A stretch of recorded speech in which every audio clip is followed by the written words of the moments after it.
Olá, meu nome é Sabrina Aguiar, eu sou psicóloga clínica hospitalar e perinatal e tenho como foco dos meus estudos as gestantes e tudo que envolve a saúde mental delas. Não sei se você já teve a oportunidade de conversar com um psicólogo, mas se não teve, eu quero te falar um pouco sobre essa profissão tão bacana. O psicólogo é um profissional que estuda a mente e o comportamento humanos. Busca investigar as causas do comportamento, suas motivações, sensações, emoções, a percepção, a aprendizagem e também inteligência.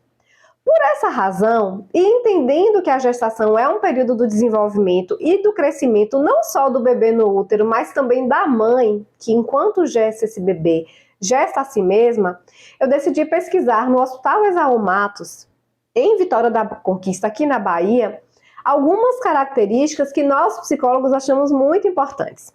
O que favorece o apego mãe e bebê e de que forma a história de vida da gestante pode impactar neste amor entre a mãe e o bebê.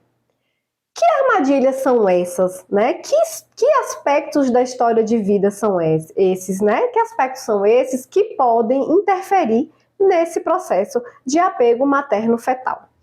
E de qualquer forma, assim, Sabrina, como que isso se forma? O que eu posso fazer para lidar, né, com esses aspectos da minha história de vida que podem vir a interferir no meu apego com o meu filho? E outra coisa, mais ainda, o que é esse apego mãe-bebê? Do que se trata? Ao longo desse vídeo eu vou explicar tudo em detalhes. Quando a gente terminar este vídeo, você vai sair se sentindo bem mais confiante no exercício da sua maternidade e no cuidado amoroso e respeitoso com o seu bebê. Um primeiro ponto que eu quero trabalhar com vocês neste vídeo é conhecer um pouco mais sobre aspectos psicológicos na gestação de alto risco, tá? O período gestacional, ele é caracterizado por muitas mudanças no corpo da mulher, na economia doméstica, nas relações familiares. Considerando o corpo na gravidez, sabemos que a evolução de uma gestação, ela tende a acontecer sem problemas. Porém, há um grupo menor de mulheres que desenvolvem gestação de alto risco, que é uma situação em que precisamos olhar com mais atenção para a vida e a saúde tanto da mãe quanto do bebê, pois eles podem apresentar algumas complicações. A gestação de alto risco é um termo muito amplo, que pode definir até uma gravidez normal que em algum momento deu problema no seu curso ou uma gravidez onde a mulher já tinha uma doença pré-existente. De acordo com o Ministério da Saúde, em média, 20% das gestações são assinaladas como de alto risco.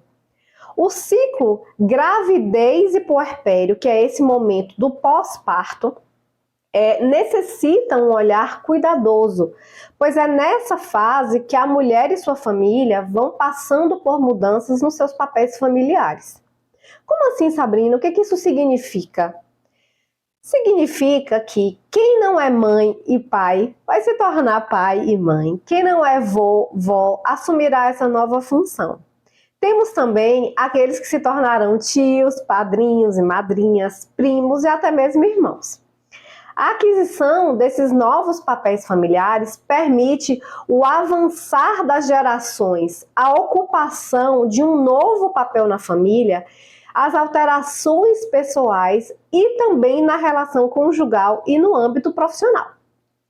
Essa nova condição de mãe para as gravidinhas de primeira viagem, as alterações na rotina de cuidado com outros filhos, para aquelas que já têm mais de um filho, a necessidade de gerir o tempo para desenvolver as atividades do trabalho, manter o orçamento doméstico, bem como a formação do vínculo mãe-bebê, pode ser muito desafiador e é muito desafiador na maioria das vezes para a maioria das mulheres. Nós observamos também que a partir da confirmação da gestação, a mulher já começa a pensar sobre qual lugar esse bebê ocupará em sua vida.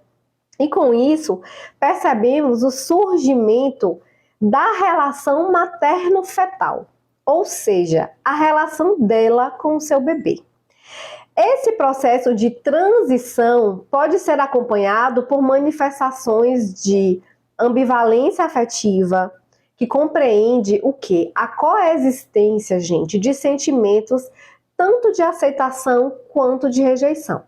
A gravidez, como um período de transição, eu posso dizer até mesmo existencial, aponta para a necessidade de novos ajustes e reconfigurações na personalidade da mulher. Essa transição pode ser vivida como uma experiência de amadurecimento e crescimento, tá? Com a expansão desses aspectos da personalidade feminina, mas também pode ser marcado por uma intensificação da ansiedade, da tristeza, da angústia, preocupações e muitos medos que poderão influenciar o vínculo com o bebê. Por isso, se uma gravidez provoca mudanças na vida da mulher e também na vida da sua família, uma gestação de alto risco se mostra ainda mais impactante. Na medida em que um adoecimento na gestação e até mesmo uma malformação fetal podem contribuir para uma experiência de gravidez negativa, tá? Quando a gente fala experiência da gravidez negativa, a gente está falando dessa gravidez que é vivida de uma forma muito sofrida, tá? E aí, quando a gente tem esses aspectos nessa gravidez que é vivida como uma experiência um pouco mais difícil, um pouco mais desafiadora, a gente tem um elemento que é muito forte na gestação. E aí eu vou falar para vocês agora um pouquinho sobre o estresse, a ansiedade. Vocês sabiam que o estresse, a ansiedade e a dificuldade de adaptação emocional podem estar muito presentes em mulheres que vivenciam uma gestação de alto risco? Pois é. E essa condição, ela pode vir a provocar respostas emocionais e comportamentais pouco funcionais. Isso pode acontecer pela ativação de pensamentos limitantes, dificuldade para regular as emoções e, consequentemente, na nossa forma de agir. Tudo isso pode afetar a relação mãe e bebê e também a relação com o parceiro, com o pai do bebê. Você costuma imaginar, mesmo sem querer, que algo ruim pode acontecer com seu filho, por exemplo? Ou que você pode não ser uma mãe assim tão boa, que você pode falhar? Tem pensamentos de que seu bebê pode não amar tanto você como amará o pai ou a pessoa que está com você nessa jornada?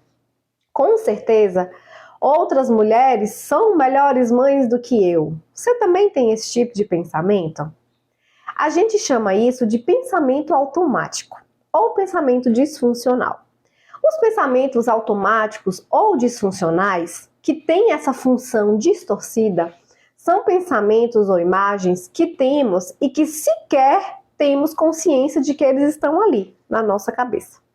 Passam despercebidos e são aceitos como verdadeiros sem uma avaliação crítica. Prestem bastante atenção.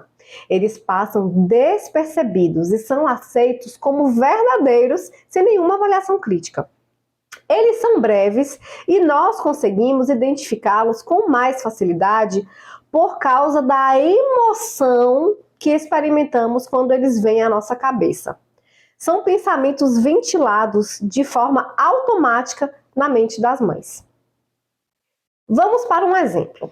Uma paciente chamada Juliana me procurou porque ela estava muito ansiosa. Ela estava preocupada, ela estava muito triste, né? E me contou que quando descobriu a gravidez se sentiu confusa, pois ela não sabia se seria uma boa mãe. Quando fomos aprofundando as nossas conversas, descobrimos juntas que ela acreditava que, quando seu bebê crescesse, que ele não a trataria bem. Prestem atenção. Olha como estava, estruturado o pensamento dela naquela circunstância. O bebê, o seu filho, quando crescesse, não a trataria tão bem. Afinal de contas, na vida dela, todos os homens sempre a tratavam muito mal. O pai, o namorado, até mesmo o chefe no trabalho. Então, para a Juliana, a relação com um filho homem seria mais difícil do que se fosse com uma menina. Então, o pensamento de Juliana era: os homens não me tratam bem, logo será uma questão de tempo para que o meu filho também me trate mal. Esse era o pensamento disfuncional e mais forte que ela vinha tendo desde o momento que descobriu a gravidez e exatamente por isso ela se sentia ambivalente, né, com essa questão da gestação. Esses pensamentos distorcidos sobre a maternidade, eles podem interferir nas habilidades dela como mãe, na estimulação e na educação do filho e no processo de vinculação saudável com ele.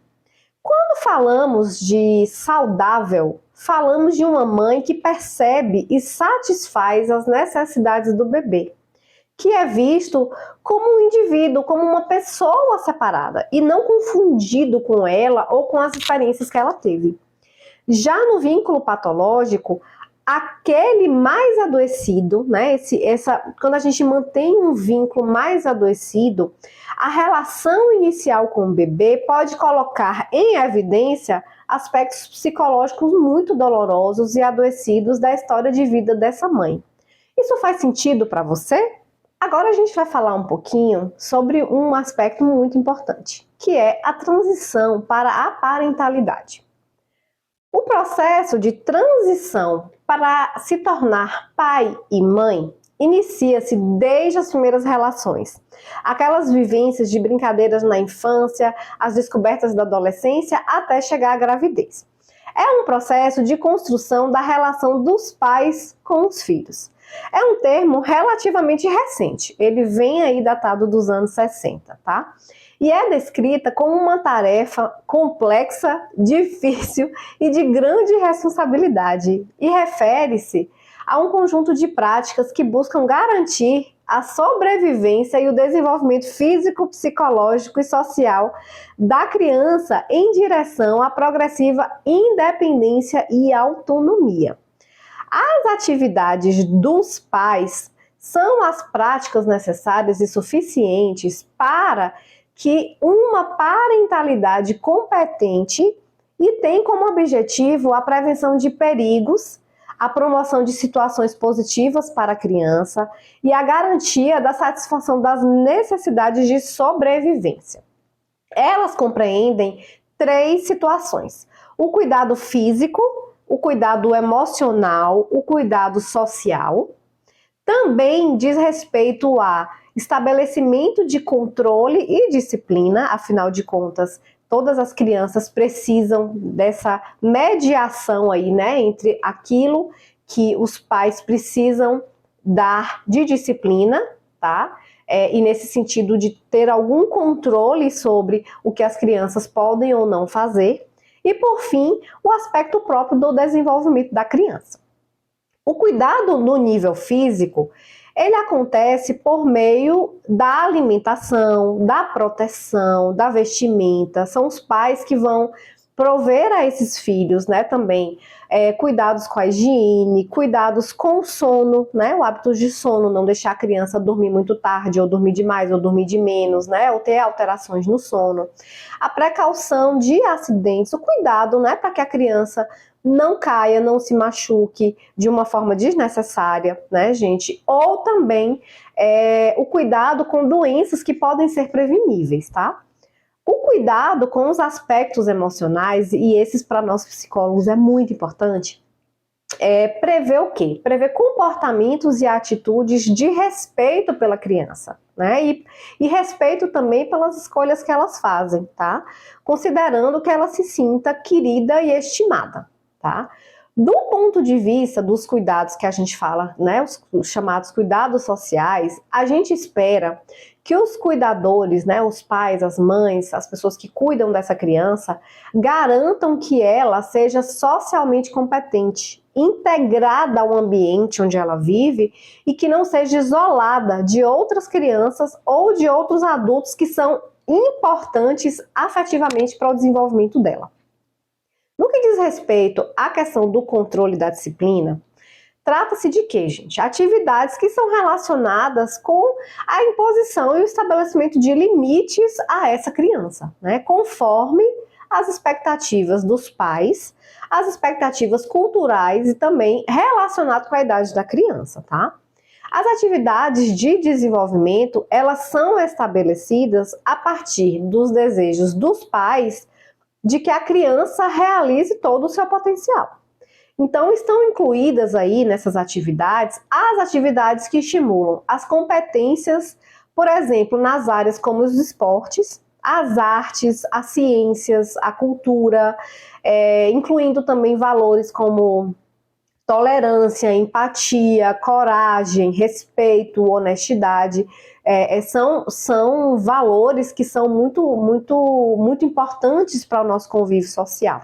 Um outro aspecto que eu quero trabalhar com vocês no vídeo de hoje fala sobre, e que casa com isso que eu acabei de dizer, né, sobre a importância do apego, a importância da honestidade, do respeito, da empatia, que é uma teoria chamada teoria do apego, tá? E aí eu vou explicar para vocês um pouquinho o que é a teoria do apego e o que a gente está chamando de apego primário, tá certo?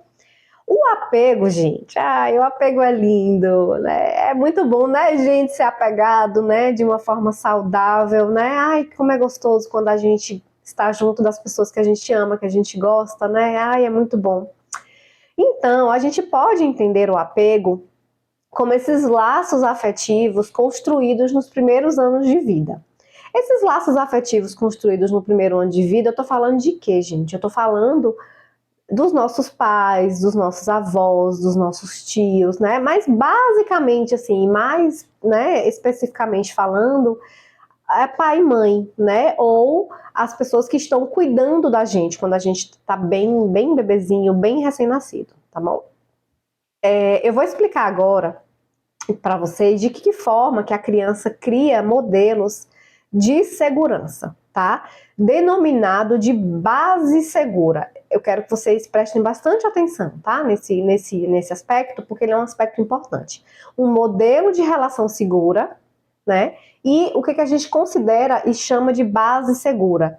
Porque tudo isso que a gente está falando, tanto esses modelos de segurança, né? Modelos de relacionamentos seguros, tanto, né, quanto esse conceito que eu estou trazendo para vocês de base segura, vão servir de norte, né, para a experiência da gente com o mundo e da criança com o mundo, né? A gente já está falando aqui sobre as crianças, tá? O apego, ele é definido como um tipo de vínculo com forte senso de segurança e conexão. É estabelecida entre uma pessoa e sua figura de apego, tá? Essas experiências iniciais, por exemplo, do bebê com a figura de apego, passam pela satisfação de necessidades físicas e emocionais, necessidades de segurança, a estabilidade, né, daquele contexto onde esse bebê está inserido, o cuidado com carinho, a empatia e a aceitação. Mais para frente do vídeo, vocês vão perceber como que as armadilhas de vida se formam quando essas necessidades aí, né, não são atendidas, tá bom? Isso vai ficar bem claro para vocês mais lá na frente. Posteriormente, a necessidade de desenvolver autonomia, tá? Se no primeiro momento esse bebê ele vai ter uma necessidade de ter as suas demandas físicas, emocionais, de segurança, de estabilidade, de carinho e de empatia, aceitação atendidos, no outro momento a gente precisa prestar atenção de que esse bebê, essa criança, ela já vai ter uma necessidade de desenvolver autonomia para sobreviver de forma independente e com um bom desempenho, tá? A experiência dessa vinculação primária, né, ou essa vinculação primeira também, com o cuidador, que pode ser a mãe, o pai, os avós, os tios, né, vai servir como base, a base para a formulação das expectativas sobre si mesmo, sobre os outros e sobre o mundo, de uma forma geral, tá? Essa primeira vivência de apego, ela vai ter implicações muito importantes na personalidade que está em desenvolvimento, tá bom? Uma vez que essa criança constrói um modelo de si mesma, dependendo da forma como ela foi cuidada, tá? A história de vinculação mãe e filho, ela tem início lá no período pré-natal, né? Momento em que é possível a gente observar e até mesmo intervir na construção desse vínculo materno-fetal, que inclusive é uma das ações, é uma das intervenções que nós fazemos, né, quando atendemos mulheres grávidas, né, e que estão com dificuldade de vinculação com o seu bebê. Então, assim, quando a gente cuida dessa história de vinculação, a gente também percebe que é através das expectativas que a mãe apresenta sobre o bebê e sobre a interação que ela vai estabelecer com ele, e essa expectativa ela vai ter um impacto muito grande na vida deles dois, tá certo?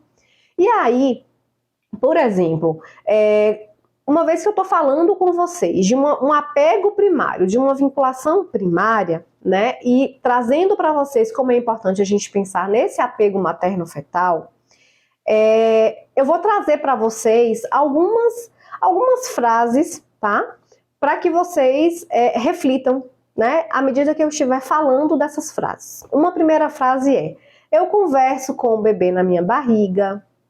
Eu sinto que todos os desconfortos associados à gravidez valem a pena. Então, quando eu penso algo do tipo, quando eu sinto que passar por um desconforto na gestação me ajuda, né, a me vincular com o meu bebê, e que eu não me importo de passar aquele desconforto, porque eu sei que aquele desconforto é um benefício para o meu filho, a gente está falando de apego materno-fetal positivo, né?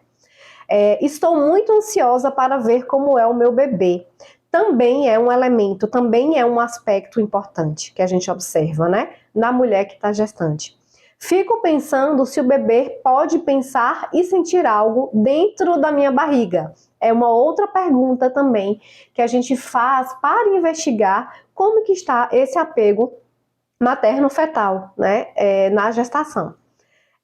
Eu queria até lembrar para vocês, né? Muitos de vocês que estão assistindo esse vídeo participaram dessa pesquisa, né? Que a gente realizou no hospital, e vocês mesmas responderam a essas perguntas, tá? Então é com base nesse tipo de afirmação, né?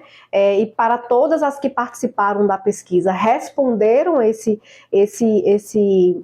questionário, né? Esse instrumento que se chama, né, escala de apego materno-fetal. Então, é com base nesses itens que estão nessa escala que a gente consegue mensurar esse apego materno-fetal, tá? Mas e aí, quando é que se inicia essa relação, né? A relação, o apego materno-fetal, se inicia desde ali os primórdios da gestação, desde o comecinho dessa gestação, né? Mas a gente vai observar com mais força mesmo esse apego, ele já mais desenvolvido lá mais ou menos depois de 27 semanas, tá bom? Então, assim, vocês sabiam, por exemplo, que essa conexão entre mãe e bebê, ela faz diferença até mesmo na hora do parto, né? E exatamente porque é uma vinculação muito forte, muito importante, ela vai fazer diferença e vai perdurar por toda a vida desse bebê. Por isso que a gente fala a importância, né, de olhar para os aspectos psicológicos da gravidez, tá? Porque essa conexão mãe-bebê pode fazer diferença, inclusive na hora do parto, tá bom? As pesquisas que nós fizemos até aqui, né, para gravar esse vídeo para vocês, mostrou que o apego da mãe pelo seu bebê, ele começa muito antes do nascimento, tá? A construção desse vínculo com o bebê, primeiro ponto, não é automática, né? Como muitas pessoas acreditam, tá? Não é automática e imediata, né? Pelo contrário, ela é gradativa. Ela vai se estabelecendo preferencialmente desde a gestação, tá? Mas a gente não pode dizer nunca e afirmar isso, que o vínculo mãe-bebê, ele é um vínculo que ele é automático e imediato. Não. Isso é um vínculo que ele é construído. Aliás, como todos os vínculos que a gente constrói ao longo da nossa vida, o vínculo materno-fetal também ele vai ser construído, tá? E o vínculo, ele é de uma importância muito vital para a criança que está se formando, tá? Pois ela precisa se sentir desejada e amada para que ela tenha um desenvolvimento saudável, né? Eu não preciso conversar muito com vocês sobre isso para que vocês entendam, né, o que eu estou falando. Quando a gente se sente amada, desejada, né, pelos nossos pais, pelos nossos familiares, né, pelos nossos colegas de trabalho, inclusive, né, na vida adulta, pelo nosso parceiro ou pela nossa parceira, a gente está falando disso, tá? A gente está falando de uma importância que é para a vida inteira. esse vínculo que foi estruturado lá no início da nossa vida, ele ainda perdura até hoje, né? Nas nossas vidas presentes, tá bom? Então, o amor e a rejeição, eles repercutem sobre a criança, assim, muito precocemente, tá? Então, esse é um ponto que eu queria destacar para vocês. Hoje em dia, nós temos estudos que mostram 3 padrões de apego, tá? A gente vai falar do apego seguro, do apego inseguro ou ambivalente e o apego evitativo ou inseguro, tá? São 3 tipos de apego. Na vida adulta, nós psicólogos, quando recebemos pacientes em psicoterapia, a gente observa bem claramente, viu? Esse estilo de apego, tá? E eu vou falar para vocês cada um desses apegos, quais são as características. O apego seguro, ele é caracterizado pela busca de proximidade com o cuidador, tá bom? Então, o que acontece? A criança, ela busca aproximação o tempo inteiro com aquela pessoa que ela ama, com a mãe, com o pai ou com o tio, a pessoa que está cuidando dela, tá bom? Normalmente, a criança interpreta, quando ela busca essa proximidade, ela interpreta que esse cuidador oferece segurança, cooperação, né? Esse cuidador, ele coopera com ela para alguma coisa que ela precisa, para alguma necessidade que ela tenha naquele momento, né? E ela entende isso, que esse cuidador oferece também instruções que são seguras, né? Ela sente que esse cuidador supervisiona o que ela está fazendo, não deixa ela fazer qualquer coisa, né? E pensem, gente, que isso é importantíssimo para um bebê, né? A criança muito pequena, ela não tem muita noção, ela não tem risco, ela não tem noção de perigo, né? Então a gente precisa existir um cuidador, alguém que, né, cuide, que supervisione as coisas que ela faz, tá bom? Então, assim, e essas instruções, né, que são seguras, essa supervisão cuidadosa, né, dessa pessoa que cuida desse neném, vai encorajar a independência dessa criança, tá bom? Então, no apego seguro, a gente vai ter isso, a gente vai ter segurança, cooperação, instruções são seguras, uma supervisão, né, desse cuidador para com essa criança, para que essa criança se desenvolva de forma independente, tá bom? No apego inseguro ou ambivalente, a criança, ela se sente ameaçada quando o cuidador não está próximo, tá? No apego inseguro ou ambivalente, o cuidador, essa pessoa que cuida desse neném, ou desse bebê, ou dessa criança, ele é percebido como instável e imprevisível. Isso é muito, gente, muito complicado, tá bom?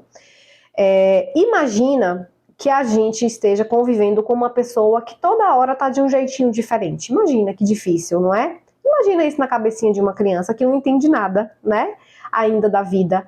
E aí ela começa a se relacionar com um cuidador que é instável e imprevisível, que uma hora tá bem, uma hora não tá, uma hora atende a necessidade dela, outra hora não, né? E aí é por isso que a gente chama esse estilo de apego ambivalente, porque uma hora tá, uma hora não tá, e aí a criança não tem essa compreensão segura, sabe?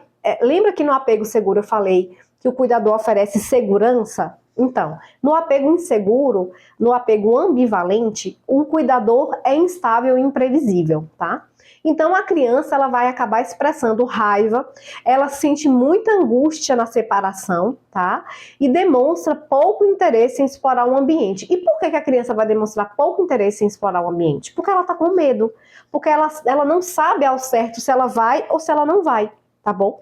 Explorar esse ambiente. Totalmente diferente da criança que apresenta um apego seguro, porque ela se sente tão segura, né, na presença do cuidador, que ela explora o ambiente, ela sai, ela vai, ela se diverte, ela faz aquele circuito de ir e voltar, tá?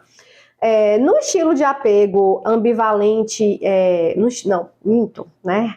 Recalculando aqui. No estilo de apego inseguro evitativo, a criança, ela vai demonstrar pouco interesse pela figura de apego. Por quê? Porque ela vai procurar menos o cuidado, ela vai procurar menos a proteção desse cuidador, tá? Ainda que ela esteja muito estressada. Aí, gente, pensa assim comigo, olha que difícil, né, essa situação. No estilo de apego evitativo, né, A criança, ela sente que mesmo em que ela esteja numa situação de estresse, de perigo, que ela se sinta muito angustiada, ela não confia nesse cuidador, tá? Então essa criança, ela pode não buscar o cuidador por ter se sentido rejeitada por ele, ou por ter tido suas necessidades emocionais não atendidas, tá? Então o que acontece? Por exemplo, a criança, ou é a nossa própria história de vida, quando a gente é criança, e a gente tinha necessidades emocionais, só que os nossos pais, os nossos cuidadores não entendiam as nossas necessidades emocionais e não validavam. Então, qual é a tendência? Vamos supor que eu chore muito por alguma questão na infância e alguém diga assim para mim, não chore, chorar é feio, chorar não resolve, chorar não sei o que lá, não adianta, tá? Imagina se eu falo algo desse tipo, tá bom? Como que essa criança vai entender que da próxima vez que ela ficar triste, ou que ela tiver com medo, ou que ela tiver passando alguma situação de estresse, ela pode buscar essa pessoa, esse cuidador, esse pai, essa mãe, para ser acolhida? Ela não vai fazer isso. Ela vai entender o quê? O problema é meu, ninguém vai resolver, e eu vou ficar por aqui mesmo, quietinha na minha, vou sofrer calada. Tá? Então, assim, esses são os 3 estilos de apego. Apego seguro, apego ambivalente e o apego evitativo, tá bom? Quando o vínculo, né, ele vai se desenvolvendo de maneira mais saudável, né, há maior segurança de desenvolvimento das capacidades cognitivas e emocionais da criança. Esse vínculo, quando ele é seguro, ele vai servir de modelo para o desenvolvimento do estilo de apego ao longo da vida, certo? E esse apego materno-fetal, tá? O apego, gente, materno-fetal, ele descreve a vinculação e a qualidade da relação da mãe com o bebê ainda na gestação, tá certo? E mantém uma associação muito forte, tá? Com o que a gente chama de práticas de autocuidado, né, em saúde, e o comportamento materno durante o ciclo da gravidez e do pós-parto, né, ou do puerpério, né? Esse apego materno-fetal, a gente avalia e entende ele de 3 formas, tá bom? Uma, na sua característica mais, que a gente chama cognitiva, tá? Outra no aspecto mais afetivo e outra no aspecto mais altruístico, tá bom? Quando a gente está falando de cognitivo, vamos basicamente resumir para pensamento, tá bom? Aquilo que a gente pensa, aquilo que a gente está, né, imaginando aqui, trazendo na nossa cabeça, certo? Quando a gente fala de apego afetivo, a gente está falando de afeto mesmo, tá bom? De expressão de emoções, de sentimentos, de amor, de cuidado, toque físico, tá bom? E quando a gente está falando de apego altruístico, a gente está falando daquilo que a gente faz em prol do outro. A gente faz para que o outro se sinta melhor, tá bom? Para que o outro seja beneficiado de alguma forma. O apego, esse apego mais cognitivo, que tem mais a ver com o pensamento, ele é observado através do desejo de conhecer, definir ou entender o feito, tá bom? Nesse tipo de apego, inclusive, que é comum a gestante interpretar os movimentos fetais, sabe? Quando a gestante fala assim, nossa, mas ele chuta muito, nossa, mas ela brinca muito na barriga, né? Quer dizer, o bebê está se movimentando, o feto está se movimentando, e ela tá entendendo o quê? Ela tá ela tá pensando sobre o que aquele movimento significa, tá? E ela começa a atribuir características reais para esse neném. Então, por exemplo, se é um bebê que chuta muito, ela fala, nossa, é agitado que nem eu. Não, você tá chutando muito aqui, ela gosta muito de brincar. Olha, gosta de... Toda vez que ela ouve a voz de alguém, ela pula na barriga, ela fica feliz.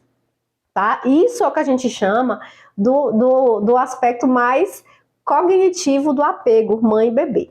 No apego afetivo, a gente vai ter o quê? A gente vai ter aqueles comportamentos com o feto que são tipo acariciar a barriga e conversar com o bebê, tá?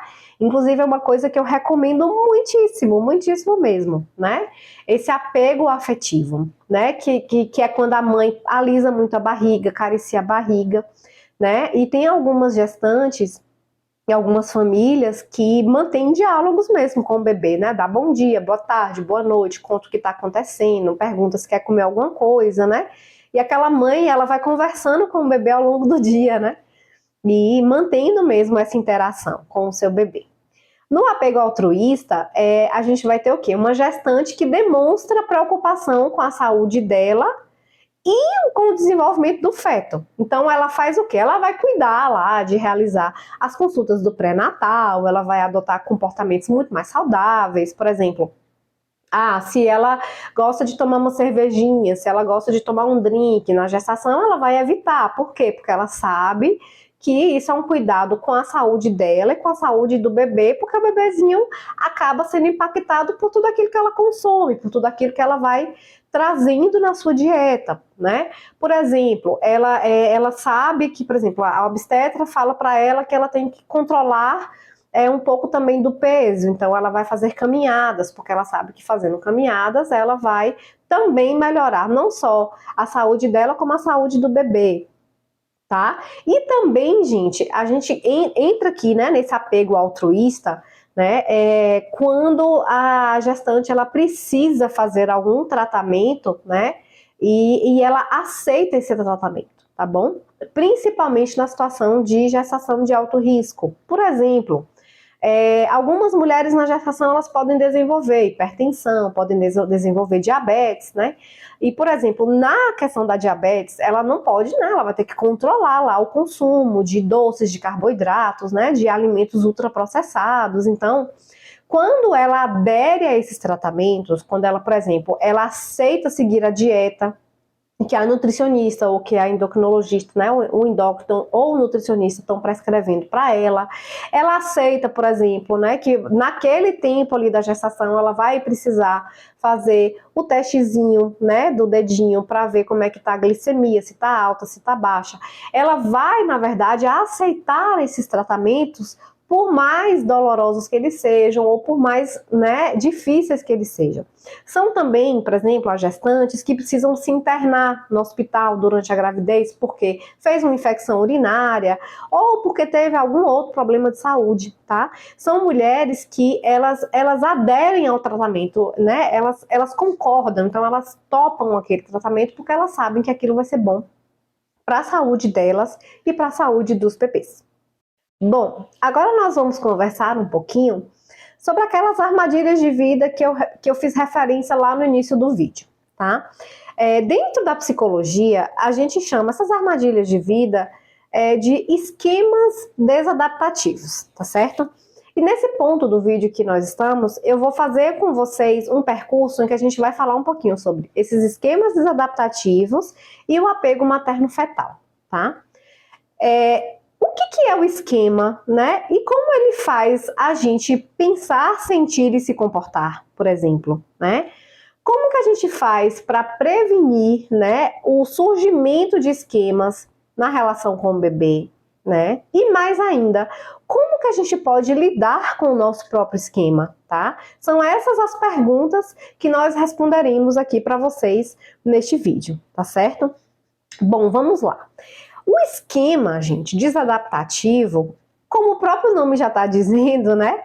Ele é desadaptativo. Ele não contribui para que a gente se adapte. Ou, quando ele contribui para que a gente se adapte, ele está contribuindo para que a gente se adapte dentro de uma condição que não é boa, que não é legal, que não é confortável, né? Imaginem vocês imagina a gente ter que se adaptar a uma condição ruim, né? Às vezes faz parte da vida, a gente até precisa, né, se adaptar em situações que são desconfortáveis. Porém, com o passar do tempo, isso que inicialmente começa como algo que é legal e que nos ajuda a sobreviver ou a lidar com aquele contexto que a gente está, com o passar do tempo, aquilo começa a gerar muito sofrimento. E aí, ele deixa de ser algo que nos ajuda para começar a ser algo que realmente, literalmente, nos atrapalha. Ele é desadaptativo, não faz as coisas funcionarem da melhor forma. E por isso que a gente fala muito, né, dos pensamentos que são disfuncionais. Por quê? Porque eles fazem a vida da gente funcionar de uma forma um pouco mais complicada, tá?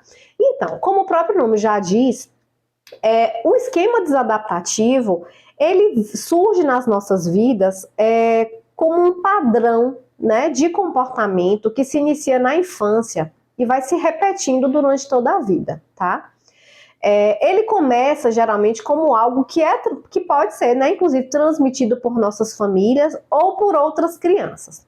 Por exemplo, se no passado nós fomos abandonados, criticados ou mesmo super protegidos, colocados dentro de uma caixinha, numa redoma de vidro, né? Ou então maltratados e rejeitados, nós fomos prejudicados de certa maneira, né? Pela forma como nós fomos tratados, tá? E de certa maneira, essa armadilha de vida, né? Essa situação de vida que passamos, ela vai fazer parte de nós e vai nos constituir, tá? E existe uma grande chance de que a gente utilize, tá? Esses padrões, esses esquemas nas outras relações que a gente vem a desenvolver durante toda a nossa vida, tá? Com o tempo, a gente começa a abandonar o lugar onde a gente cresceu, tá? Mas a gente continua repetindo as mesmas situações nas quais nós fomos maltratados, depreciados, às vezes até desvalorizados mesmo, né? Controlados. E isso nos leva mesmo, tá? A fracassar na busca dos nossos objetivos de vida, tá?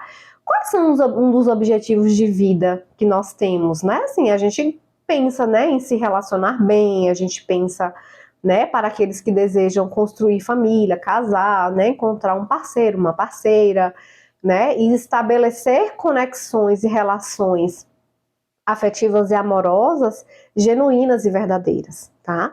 E geralmente os nossos esquemas desadaptativos, eles impedem muito que a gente consiga alcançar esses nossos objetivos, tá? Então, os esquemas, eles determinam como nós pensamos, sentimos, atuamos e também nos relacionamos com as outras pessoas, tá? Eles são acompanhados de sentimentos muito intensos, e aí eu vou estabelecer para vocês aqui, né, cada esquema que a gente investigou na pesquisa do mestrado, né, para cada esquema a gente vai ter um sentimento que vai ter uma marca mais forte, tá? Então, os sentimentos mais intensos, né, presentes em alguns esquemas são a raiva, a tristeza, a ansiedade, tá? Inclusive, quando parece que a gente tem tudo, quer seja por uma posição social, ou um casamento ideal, ou até mesmo assim, né, o respeito das pessoas próximas, ou uma sensação de um sucesso profissional, mesmo assim, diante de tantas coisas boas, a gente continua nos sentindo, né, incapazes de saborear a vida e até mesmo de valorizar as nossas conquistas, sejam elas pequenas ou grandes, tá? Na nossa pesquisa no hospital, nós estudamos a presença de 5 esquemas, que são eles: o esquema de abandono, privação emocional, isolamento social, o esquema de defectividade, que tem a ver com a palavrinha defeito, que é a ideia de ser defeituoso, eu tenho um defeito inerente a mim, tá? E o quinto esquema, que é o esquema de desconfiança e abuso, tá? Eu vou começar a falar para vocês agora do primeiro esquema, que é o esquema de abandono, tá? No esquema de abandono, qual é a crença, né? Qual é o pensamento fundamental que a gente vai ter, né? A crença de que a gente vai perder a pessoa que a gente ama, a gente pode ser deixada emocionalmente de lado por essa pessoa, ou a gente pode sentir que a gente vai ser isolada para sempre, né? Principalmente do ponto de vista emocional, né?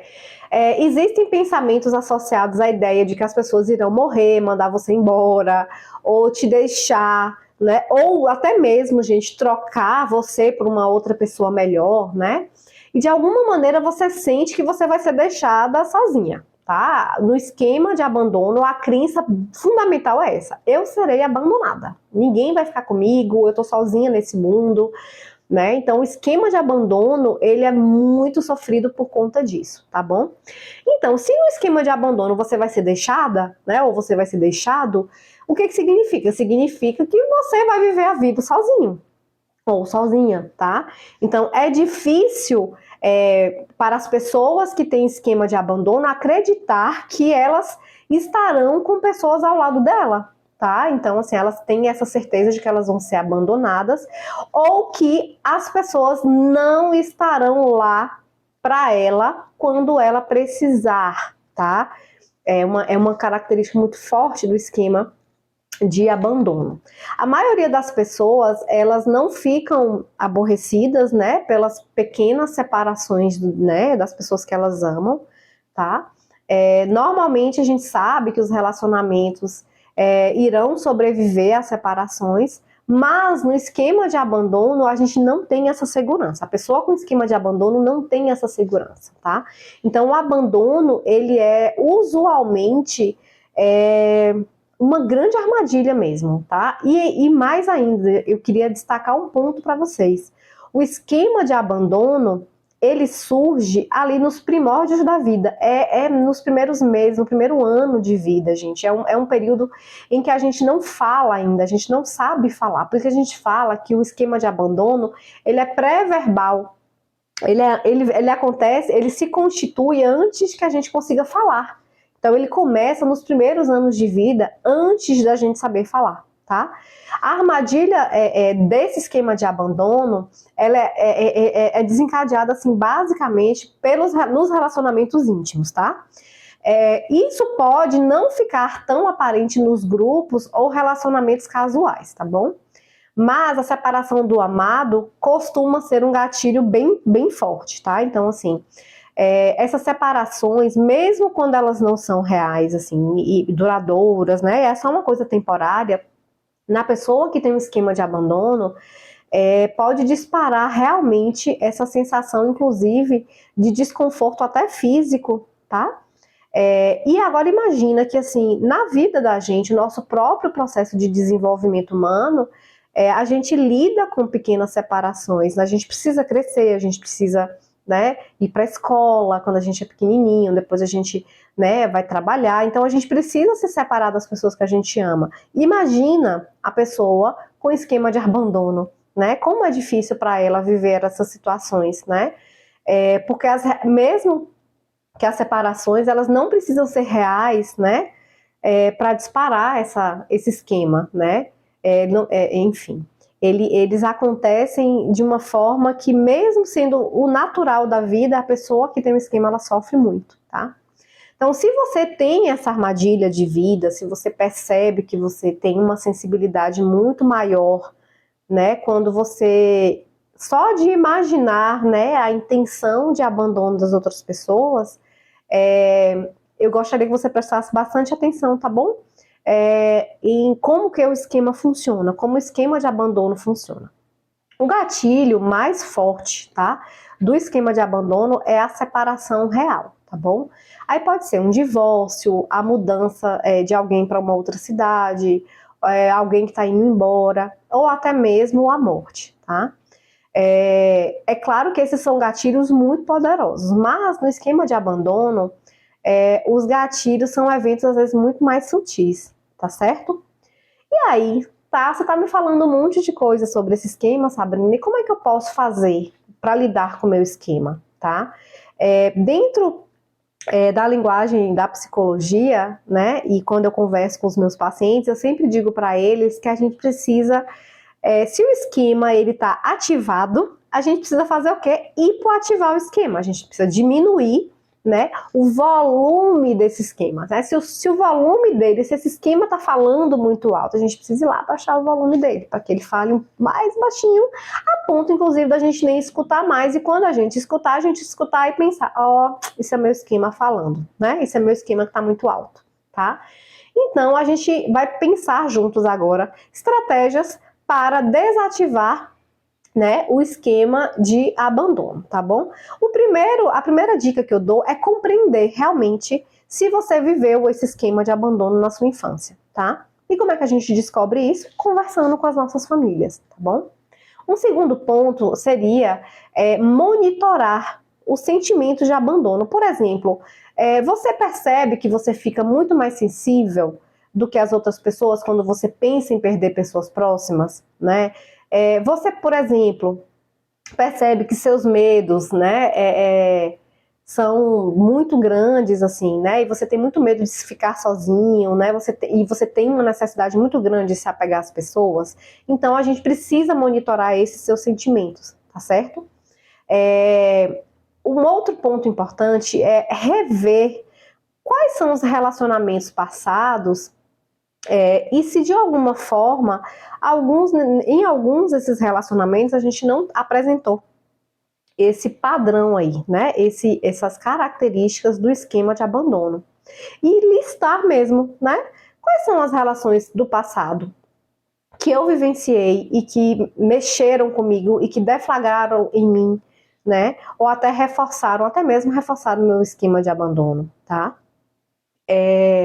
A gente também pode desativar o esquema quando a gente evita parceiros que são instáveis, que não se comprometem, né, com o relacionamento, não se comprometem com a gente, tá bom?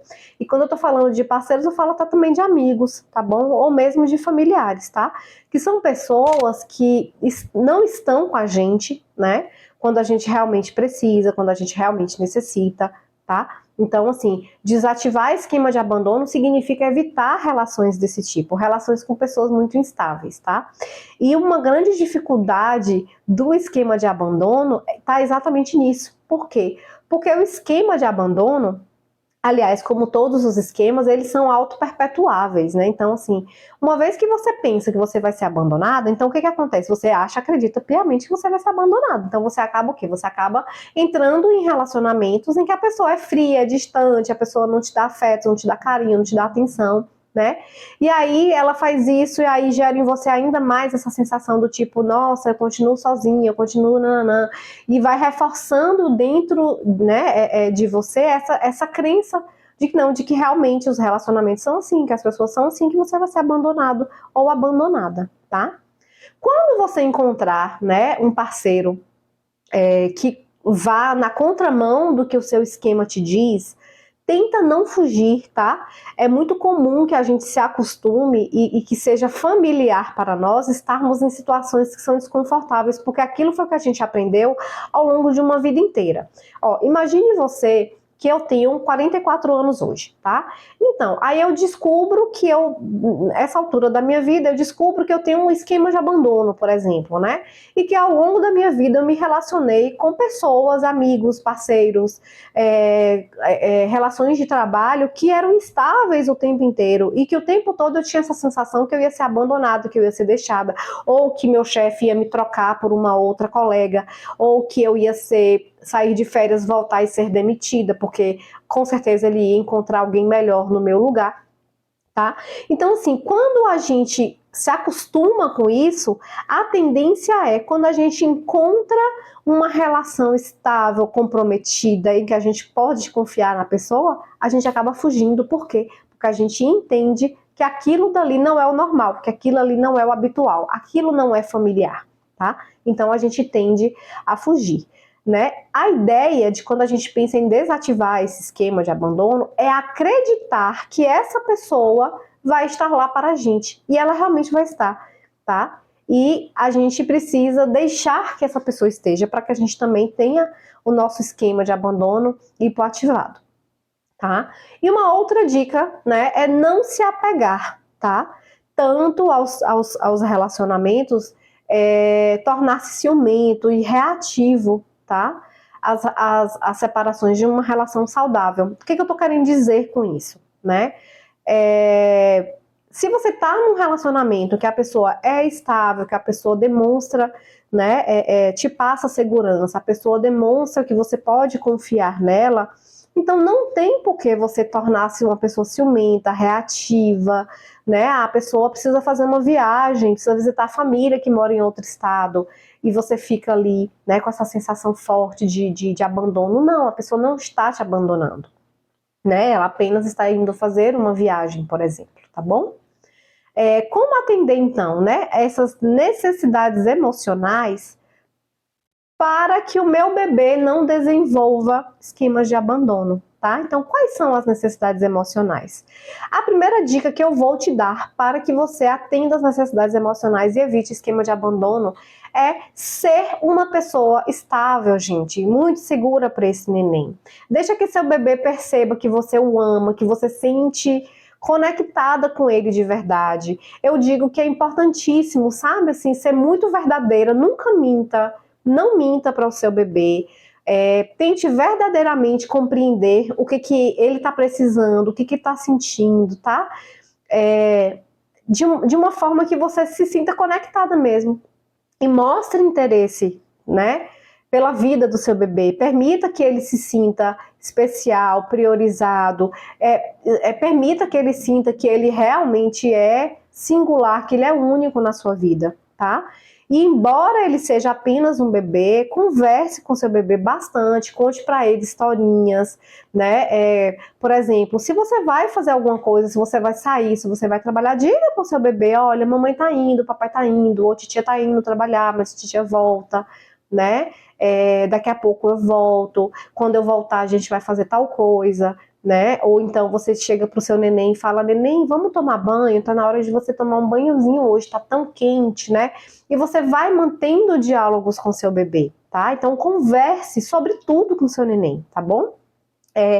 Tem situações, por exemplo, que eu vou dar uma dica muito boa, de mães que passam por situações de perda ou de luto, né, durante a gestação ou nos primeiros anos de vida do neném. E pode ser que a mãe experimente, né, uma tristeza muito profunda. E eu sempre digo assim, não tenha medo de dizer para o seu bebê o porquê que você está triste, que você está triste e por que você está triste. Então, assim, você pode, por exemplo, dizer para o seu bebê, mamãe está muito triste, mamãe está triste porque aconteceu uma coisa um pouco chata, mas mamãe chora porque mamãe está triste, chorar é bom, faz bem para a saúde, alivia, né? Então logo logo a mamãe já vai estar bem, né? Então assim, não tenha medo de expressar as suas emoções para o seu filho. O bom é que ele entenda por que você está daquele jeito, tá? Não negar a sua emoção, porque todas as vezes que a gente nega a emoção, vocês vão ver mais lá para frente, a gente acaba ativando um outro tipo de esquema, tá certo? Com relação ao segundo esquema que nós vamos trabalhar hoje, é o esquema de desconfiança de abuso, tá? E qual é a crença principal do esquema de desconfiança e abuso? É a ideia de eu não posso confiar em você. Eu não confio em você, eu não posso confiar em você como eu não posso confiar em ninguém, tá?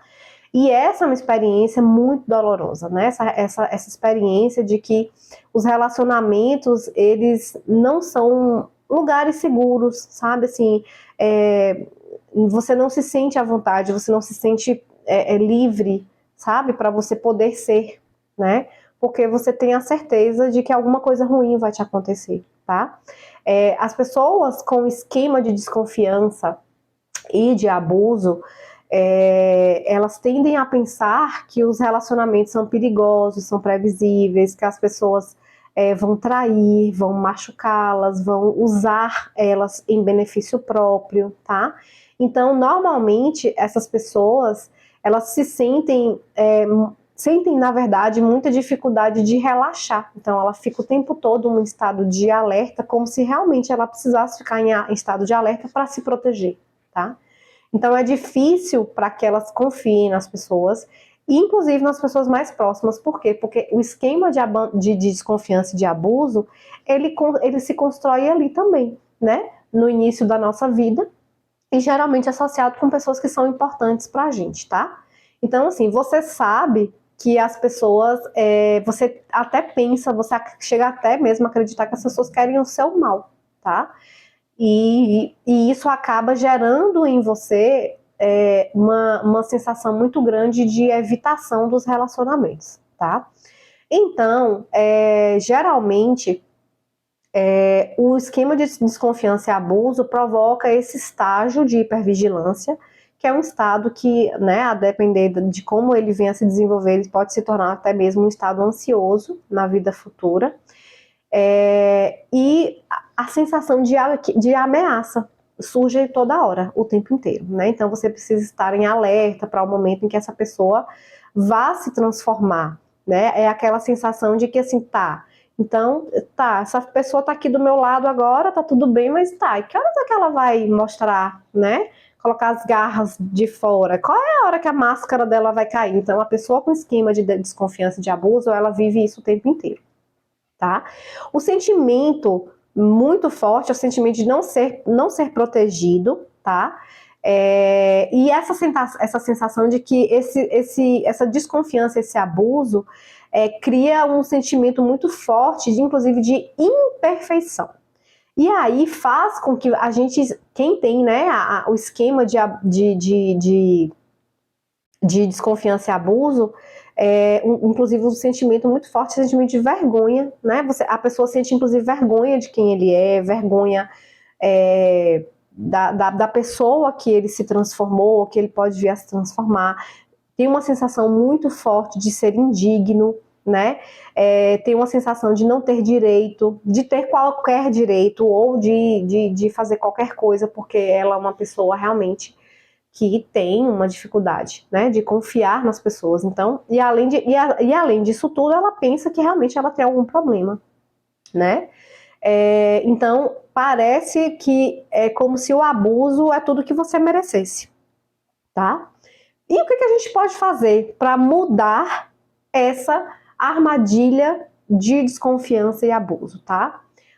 A primeira dica que eu dou: por favor, se você se reconhece nisso que eu estou te falando, procure uma terapia, tá? Para te ajudar a lidar melhor com isso, especialmente em situações em que ocorreram abusos reais, abusos físicos reais, tá? Abuso sexual, violência, coisas desse tipo, tá? Então a primeira dica é, se você se identifica com esse esquema de desconfiança e abuso, por favor, procure terapia, tá? No final do vídeo eu vou deixar algumas dicas de onde buscar, né, assistência psicológica especializada no SUS, tá?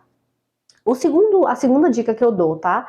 Tente encontrar e estabelecer, né, um amigo em quem você confia, tá bom? Se você não tem um amigo que você confia, você pode tentar estabelecer, até mesmo para treinar essa habilidade de voltar a confiar nas pessoas, com o seu próprio psicólogo ou a psicóloga que estiver te acompanhando. É muito importante também, uma outra dica que a gente dá é tentar fazer exercícios imaginativos, né? Tenta recordar, né? Algumas situações em que você viveu esse abuso, ou essa dificuldade, ou essa sensação de desconfiança, tá? Para que você, fazendo esse exercício, você consiga desabafar sua raiva contra a pessoa que te fez isso, tá? E isso vai te permitir parar de se sentir impotente diante da pessoa que te magoou, que te machucou, que te feriu gravemente, tá certo? Então a ideia é, você se imagina nessa cena, novamente com essa pessoa, tá? E nessa cena, você se imagina, né, falando para a pessoa tudo o que você está sentindo e expressando principalmente a sua raiva, tá bom?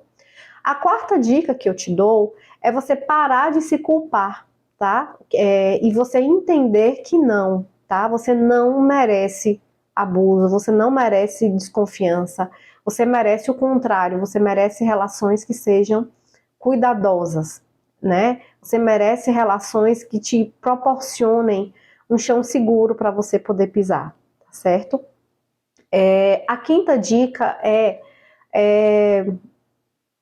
se você puder e você ainda estiver em contato com a pessoa que te machuca, que te fere, que te faz sentir muito mal, considere aí a possibilidade de você se afastar dessa pessoa, tá bom? Dentro daquilo que é possível. Ou você parar totalmente, ou você reduzir bastante o contato com essa pessoa, que pode ser, né, o seu agressor ou a sua agressora, tá? Se for possível também, quando você estiver pronto, eu sugiro fazer isso apenas com a ajuda, tá, de um psicoterapeuta. Se você estiver em terapia,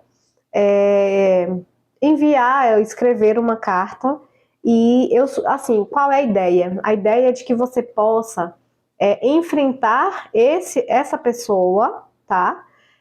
Como eu já falei, fazendo uma imagem, né? A construção de uma imagem, né? Você vai fazer, é uma espécie de uma vivência apenas aqui, mentalmente, na sua cabeça. Ou você pode também enviar uma carta que você nunca, escrever uma carta que você nunca vai enviar. É o contrário, você vai escrever uma carta que você nunca vai enviar, tá? E aí nessa carta você escreve tudo que você tem vontade, todas as suas emoções, tudo que você sentiu, todas as suas dores, né? Quando você fizer isso, que você escrever essa carta, você relê a carta e depois você queima ou joga fora, tá bom? Outra dica é parar também, gente, de tolerar esses abusos, tá bom? Então, assim, a gente precisa entender que tudo tem um limite, tá? E se aquilo te incomoda, se aquilo te faz mal, isso precisa ser de alguma forma comunicado, tá?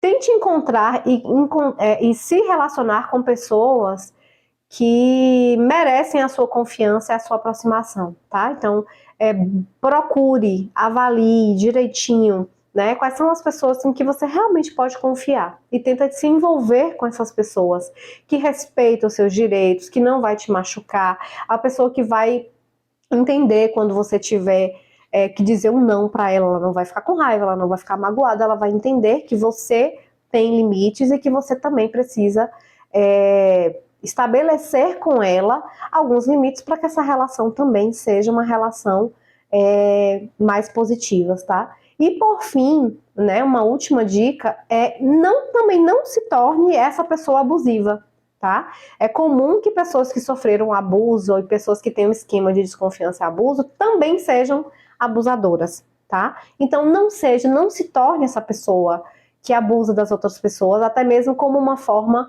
de dar o troco, tá?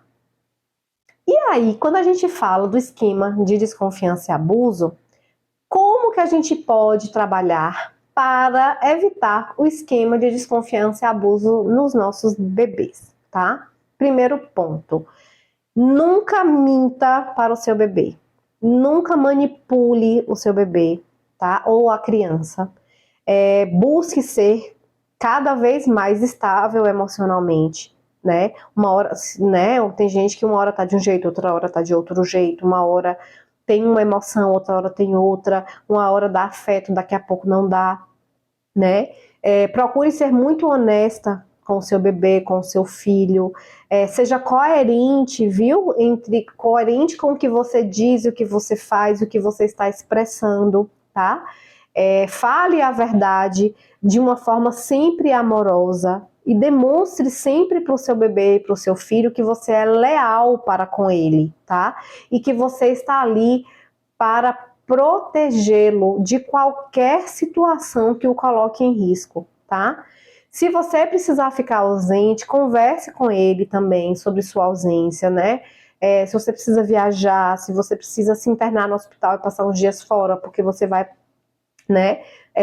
Que você vai passar um tempo fora, tá? É importante explicar para o seu filho o porquê da sua ausência, né? E como eu disse, né, anteriormente com relação ao esquema de abandono, o seu bebê compreende o que você diz, o seu bebê ele entende o que você diz, tá? Então tenha comportamentos muito gentis com o seu filho.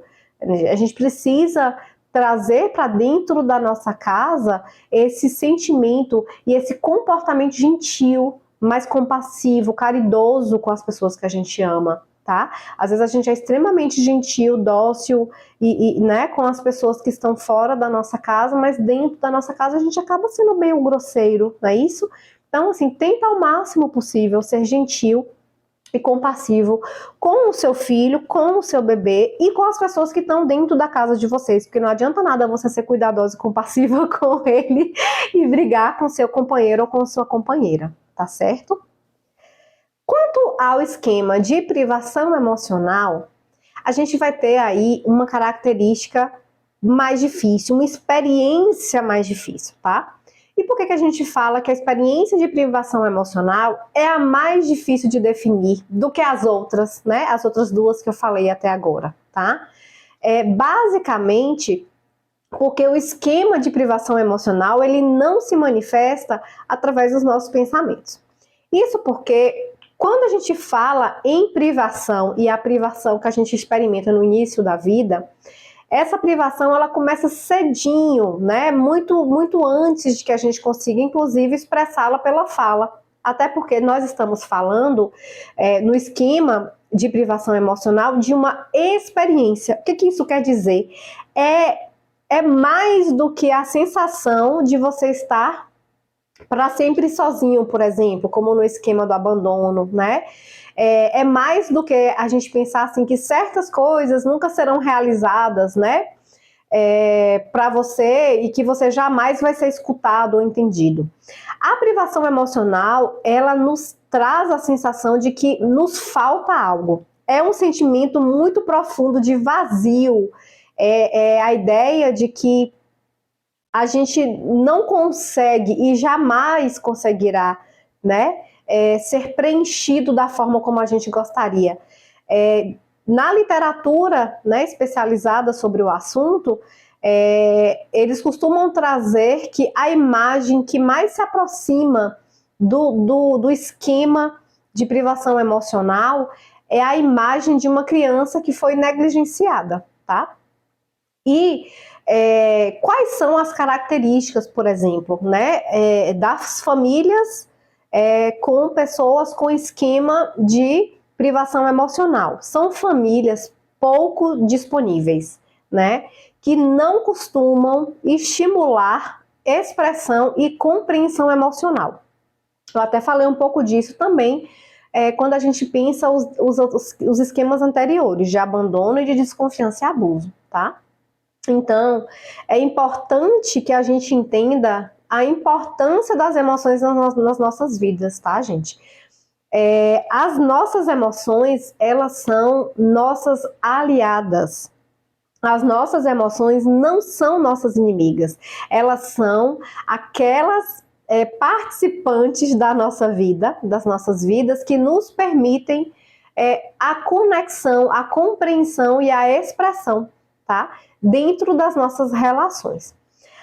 O esquema de privação emocional, ele geralmente está associado com a presença de cuidadores, né?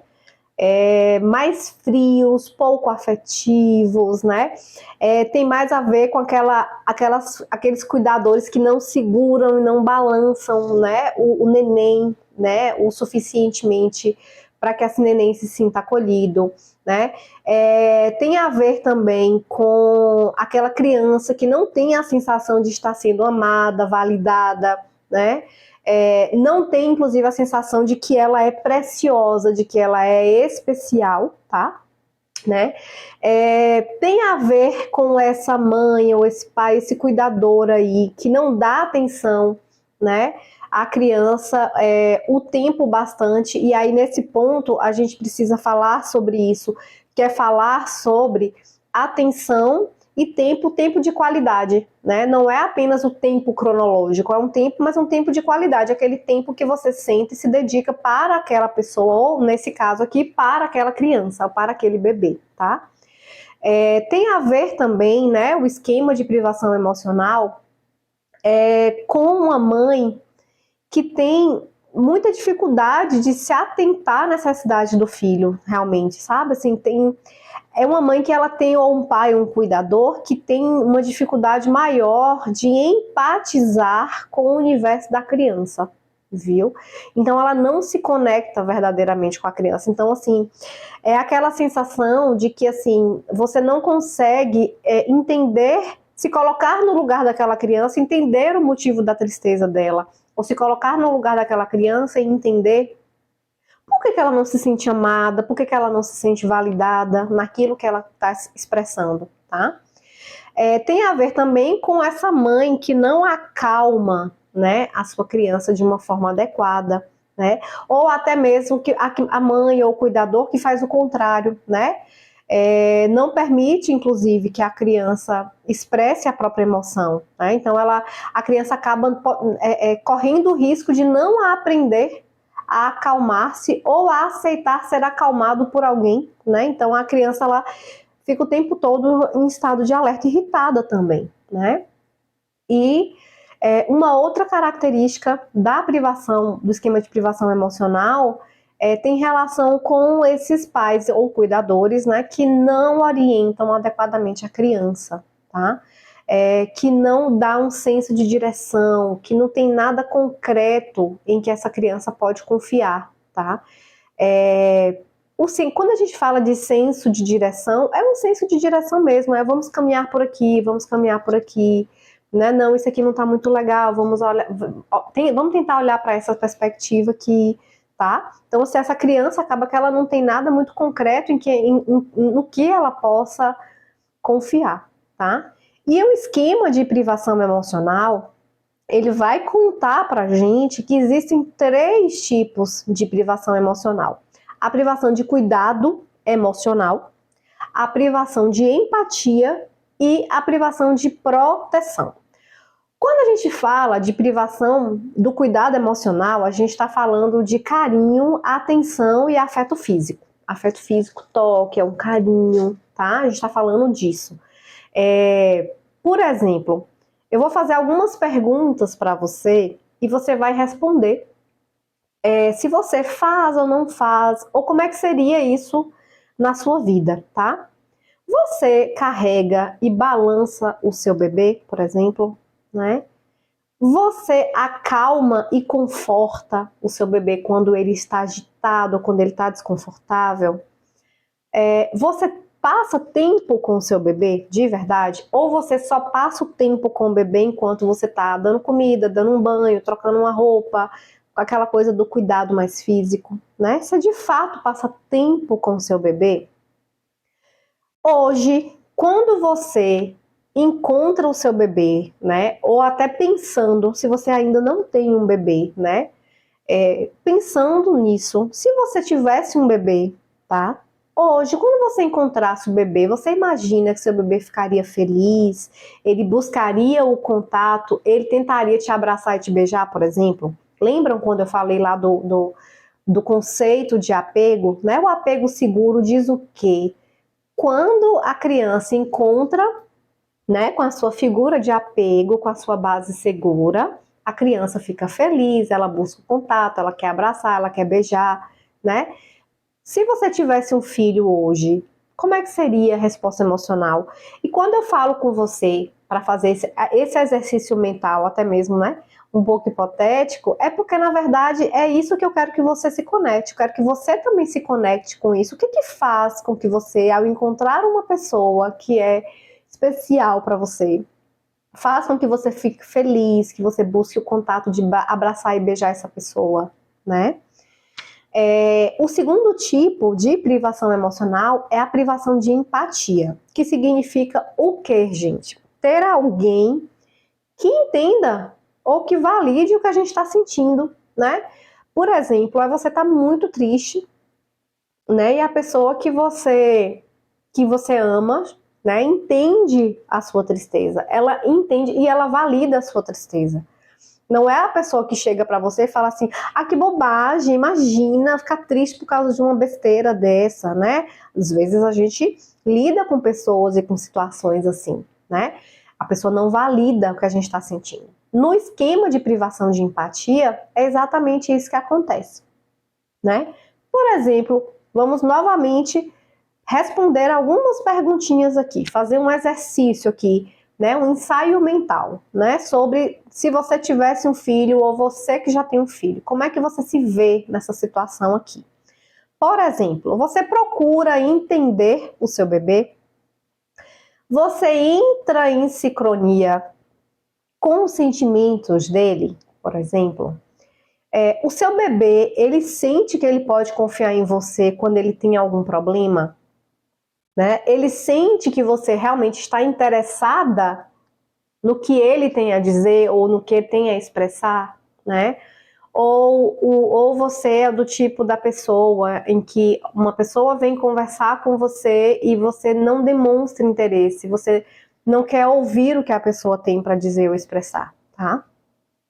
Quando o seu bebê crescer, né, ele vai te contar sobre os próprios sentimentos, né, caso você venha pedir, ou ele vai ser um filho que não vai te contar, né, as coisas mesmo que você peça, tá? E por fim, você se comunica de fato com seu bebê, né? Você tem uma comunicação expressiva, você tem uma comunicação assertiva com o seu bebê. E quando eu tô falando isso, é uma comunicação mesmo, é você procurar entender, intimamente procurar entender, ouvir o que a pessoa tem para te dizer, o que o seu filho tem para te dizer, pensar sobre o que ele está sentindo, pensar sobre o que está acontecendo com ele e devolver, né, essa escuta em forma de empatia, de validação, né? Coisas do tipo, eu entendo, meu filho, que você se sinta triste, eu entendo que você se sinta frustrado, eu entendo que você se sinta magoado, eu entendo que você está sentindo raiva, né? Até mesmo para que você não ajude seu filho a nomear o que ele está sentindo, né? E por fim, o terceiro tipo de privação emocional é a privação de proteção. O que isso significa? É quando a gente não cuida de proteger a integralidade, sabe, do nosso filho, da pessoa que a gente ama, né? Proporcionar integralidade, direcionamento, orientação, né? Por exemplo, você imagina que quando seu filho crescer, ele vai buscar você para receber conselhos, por exemplo, né? Você mesmo teve alguém na infância que te aconselhou? Isso é uma pergunta, gente, importantíssima, né? Por quê? Porque no esquema de privação, quando a gente tem essa característica da privação de proteção, a pessoa sente que ela não teve ninguém para direcionar ela na vida, que não teve ninguém para dar um conselho, estude, ou faça isso, ou faça aquilo, né? E que ela não teve uma pessoa sábia, né, com quem ela pudesse conversar, ou em quem ela pudesse buscar, né, conselho, sabedoria, direcionamento de vida, tá? Então, a pergunta que fica é essa, né? Você teve alguém na sua infância que te aconselhou, né? Alguém que fosse para você, né? Esse apoio, né? Você imagina que você consegue ser para seu filho, ou que você vai conseguir ser para seu filho esse refúgio, esse apoio, né? Para que ele possa te procurar quando ele se sentir inseguro, né? Ou o contrário, você consegue imaginar que seu filho se sinta seguro com você, né? Essa é uma pergunta muito profunda, gente. É uma pergunta que a gente faz para a vida da gente, né? A gente consegue sentir, né, seguro com a pessoa que a gente ama, tá? Então, assim, no esquema de privação emocional, dentro dessa privação de proteção, é uma pergunta que direciona muito, tá? Eu queria que vocês refletissem bastante sobre essa pergunta, tá? Se o filho de vocês se sente seguro com vocês. No esquema, né, de isolamento social, a característica mais impressionante, mais importante, né, desse esquema de isolamento social, e que tem a ver também com o sentimento de ser excluído socialmente, é exatamente essa sensação. As pessoas não me aceitam em lugar nenhum, eu não vou ser aceito em lugar nenhum, eu não me sinto pertencente a lugar nenhum, eu me sinto sempre um peixe fora d'água, né? Eu me sinto sempre um estranho, tá? Então, é da essência do esquema de isolamento social essa sensação de não ser aceito, tá? Essa inaceitação, tá? E se, por um lado, o esquema de isolamento social aponta pra gente o sentimento de exclusão, a gente entende o quê? Que na espécie humana, a característica mais central é o oposto disso, né? É o mais natural possível do ser humano fazer o quê, gente? Buscar contato, buscar interação com outras pessoas. A gente quer contato social o tempo todo, né? A gente não gosta de ficar em solidão, a gente não gosta de ficar, né? De ter essa sensação de que estamos sozinhos ou que estamos excluídos do mundo, né? A gente viveu aí recentemente um período de pandemia em que a questão do isolamento social, né, como forma de prevenção do coronavírus, foi uma imposição, e o quanto que sofremos, né? Por não poder abraçar, por não poder encontrar, por não poder estar com pessoas que eram importantes e significativas para a gente, tá? Então, as pessoas com o esquema de isolamento social muito ativado, elas tendem a se sentir que são diferentes, tá? Diferentes e não aceitas. E qual é a origem, né, da armadilha, né? Qual é a origem desse esquema de isolamento social, né? Ele tem a ver com as situações em que você se sentiu realmente inferior, né, a outros meninos ou meninas da sua idade, né? Em virtude, inclusive, de características que são externas, tá? E isso é bem importante que vocês compreendam. O esquema de isolamento social ele tem a ver com características externas, tá? Então a gente está falando de quê? De peso, a gente está falando de aparência, a gente está falando de dificuldades na linguagem, por exemplo, gagueira, tá? Então a fonte tem muita relação com essa coisa do aspecto físico, tá? Não só do aspecto físico, quanto mental e social também. Então, no aspecto físico, a gente vai ter o quê? Né? Pessoas que ou eram apontadas ou que se sentiam gordinhas, magrinhas demais, alto demais, baixo demais, meio desatento, feio, a questão na adolescência mesmo, né? Do processo de acne, né? As espinhas na pele, essa sensação de ser muito frágil, para algumas meninas não ter seio nenhum, para outras ter seio demais, né? A questão também do desempenho, né, na atividade física, nos esportes, no futebol, sabe? Então, assim, de você não se sentir muito atrativo, ou você achar que você é pouco atrativo, pouco atraente, né?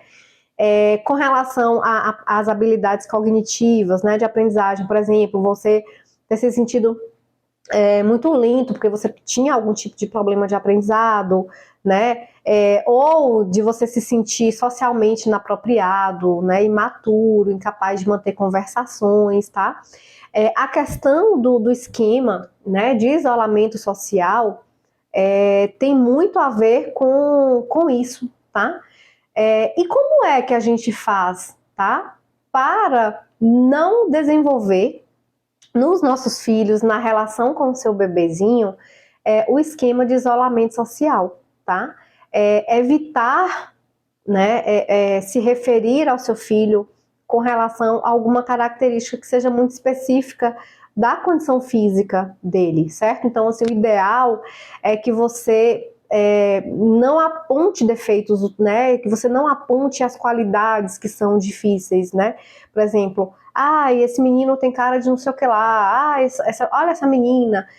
Por exemplo, uma vez eu atendi uma mãe que ela falou para mim que ela não achava a filha bonita, a bebezinha dela bonita, porque a filha dela tinha a testa grande igual a do pai, né? Então, assim, é uma fala que, assim, parece tola e boba, né? E, assim, inofensiva até, mas quando isso vai sendo dito várias vezes ao longo do tempo, pode ser que essa menina cresça querendo, né, esconder a testa, querendo dar um jeito de lidar com aquela característica física que para ela foi aprendida como uma coisa ruim, porque ela uma testa grande igual a do pai dela, tá?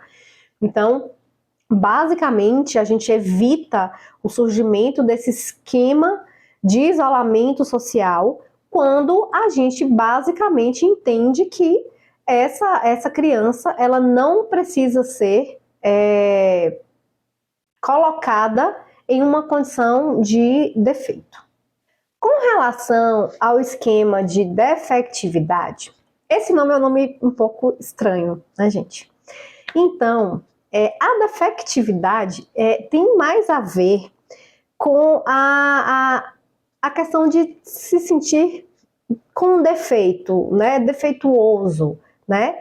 E se traduz de uma forma, em termos de pensamento, né? A pessoa que tem um esquema de defectividade é uma pessoa que costuma pensar: eu não tenho valor, eu sou inferior, né? Eu tenho vergonha de ser quem eu sou. Inclusive, a vergonha é a emoção mais presente no esquema de defectividade, tá?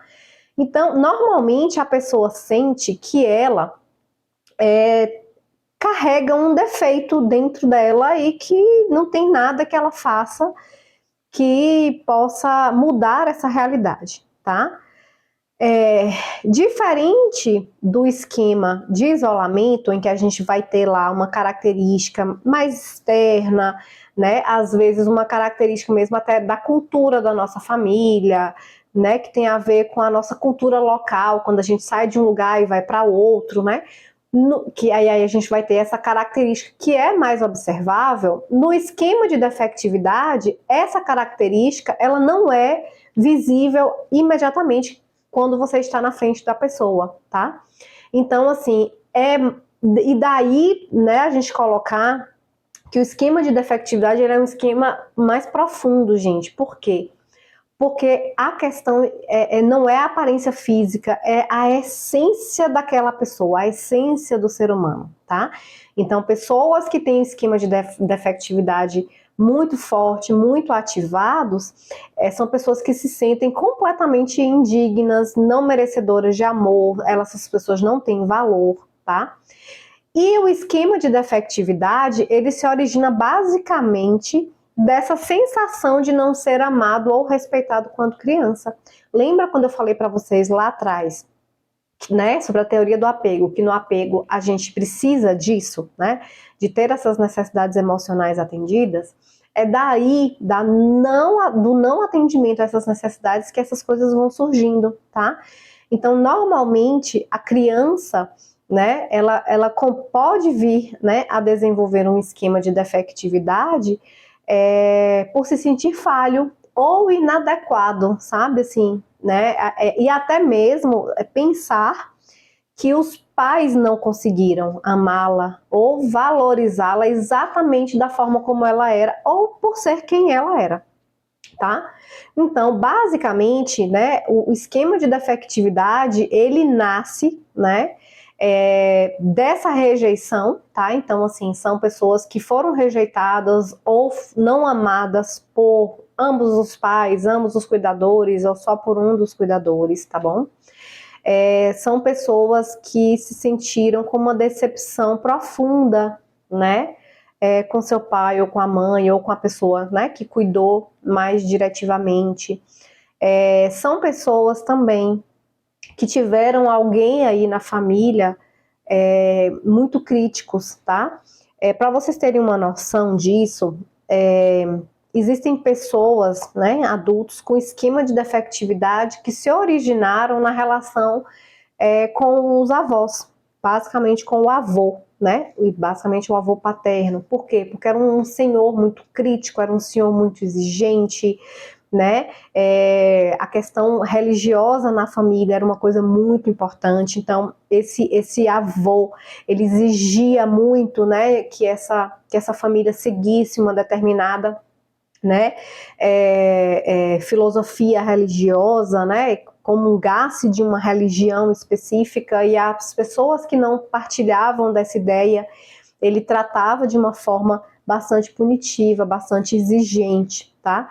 Então, o esquema de defectividade, ele pode surgir da convivência, né, com pessoas do grupo familiar que são muito críticos, tá? Então, são pessoas que foram criticadas duramente, né, na infância, e ou por uma questão da sua essência, né, do que a pessoa era, ou por conta de algum comportamento, ou pela forma como ela se expressava, tá? Existem também as pessoas que desenvolvem o esquema de defectividade de fato por terem sido vítimas de violência, violência sexual, violência física e a violência também emocional, tá? São pessoas que normalmente tendem a se sentir culpada todas as vezes que alguma coisa dá errado, tá? E mais ainda, se dá errado alguma coisa no contexto familiar, aquela pessoa se sente culpada, se sente responsável por aquilo que deu errado, certo? Também são pessoas que foram criadas em um sistema familiar cujo valor das coisas, comportamentos e ações eram colocados de forma muito, muito dura, né? Você é mal, você não presta, você não faz nada direito, você não tem valor, né? Ou por ouvir, né, repetidamente, ou por ver alguém também sendo tratado desta forma, tá? Uma outra característica das pessoas que apresentam o esquema, né, de defectividade, era se sentirem sempre comparados de forma negativa com outras pessoas da família, com irmãos, primos, né, ou pessoas da própria idade, tá? E as pessoas demonstrarem claramente que preferiam essas pessoas ou essa pessoa a você, tá bom? Então, também tem a ver com o fato de um dos pais, né, ter deixado a família e a criança ter se sentido culpada por isso, tá? A gente até vê isso em algumas novelas, né? Às vezes existem situações em que a mulher vem a falecer no parto e aquele pai culpa aquele filho, né? O tempo inteiro por isso. Então, com relação ao esquema de defectividade, o que a gente orienta, tá? A gente orienta que é preciso cuidar muito da nossa postura frente às crianças, tá bom, gente? Errar, faz parte da nossa vida. Todo mundo vai errar e com os nossos filhos não vai ser diferente. Quer ver eu levar vocês a fazer uma reflexão? Por exemplo, pensa assim comigo. Como que você costuma reagir quando alguém faz alguma coisa errada, né? Imagine você que já tem um filho, né? Como é que você reage quando esse filho faz alguma coisa errada? Você tem a postura de criticar duramente seu filho, você pune de forma muito mais severa, né? Do que fazendo colocando na balança, né, o erro com a punição. Você pune muito severamente o seu filho, né? Ele costuma ficar constrangido, né, na frente das outras pessoas quando ele comete algum erro, sabe? Então, assim, para a prevenção, né, do esquema de defectividade passa necessariamente por isso, né? A gente regular. Lembra quando eu falei com vocês de a gente regular o volume, né, com que o esquema tá se manifestando? Muitas vezes a gente também precisa regular a nossa emoção quando a gente está cuidando do nosso filho, quando a gente está lidando com alguma característica dele ou com algum erro que ele cometeu, tá? Então, assim, é preciso sim ponderar a nossa forma de falar, regular o nosso tom de voz, tá? E também nunca esquecer disso. A correção, ela precisa ser feita, mas ela pode ser feita com amor, com carinho e com cuidado, tá? Então, a dica importante que eu deixo para vocês no sentido da gente prevenir o esquema de defectividade, é primeiramente assim, reconhecendo as qualidades do seu filho, elogiando as qualidades do seu filho e não associando um erro que ele venha a cometer à personalidade dele, tá? Então, assim, é bom que vocês consigam identificar que o comportamento realmente pode ter sido falho, né? O comportamento do seu filho pode não ter sido o melhor, porém, isso não fala sobre o que ele é, né? Ele não é o comportamento dele, tá? E é muito importante que a gente reconheça isso, tá bom? Às vezes a gente tem uma tendência a nomear, tipo, colocar uma qualidade na pessoa com base naquilo que ela sente, né? Então, se a pessoa sente raiva, ela é uma pessoa má. Se ela chora muito, ela é uma pessoa má, né? Não, e a gente precisa entender isso.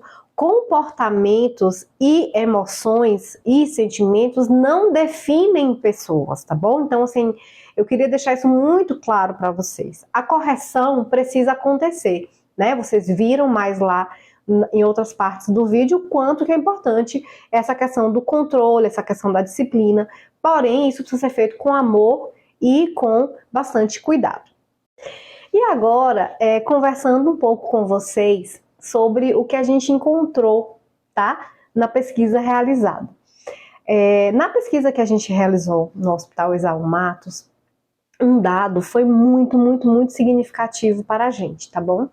Esse dado diz respeito a um aspecto do apego materno-fetal, tá? Que a gente entendeu, inclusive, como se esse aspecto ele fortalecesse o apego materno-fetal. E aí, né, numa pesquisa em que a gente está falando de apego, a gente está falando de amor, a gente está falando de conexão, a gente está falando de tantas coisas, né, legais, não poderia ter sido diferente, né, o resultado da nossa pesquisa. E o resultado da nossa pesquisa disse que boa parte das gestantes atendidas no hospital se sentiam muito bem assistidas e amparadas, principalmente pelos seus parceiros e por suas redes de apoio, tá? Então, a nossa pesquisa, ela vai ao encontro, né, de tudo que a gente tem lido, de tudo que a gente tem estudado com relação ao suporte do parceiro e da parceira no processo da gravidez, tá? Quando a gente fala da importância desse parceiro e dessa parceira, a gente está falando disso, a gente está falando de uma gestante que, ao sentir a aceitação por parte do parceiro e da parceira, ela consegue se vincular ainda mais fortemente com o seu bebê, tá? E o suporte do parceiro ou da parceira, né, é sim um preditivo muito, muito forte de que o apego materno-fetal ele vai se estabelecer, certo? Então, o que eu quero deixar, né, de recado para os parceiros e parceiras da gestante? Vocês são pessoas importantíssimas nesse processo.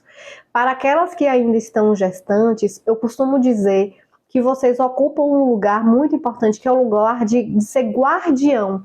Vocês são guardiões dessa cena, você é essa pessoa que precisa cuidar para que esse encontro mãe e bebê aconteça da forma mais positiva possível, tá?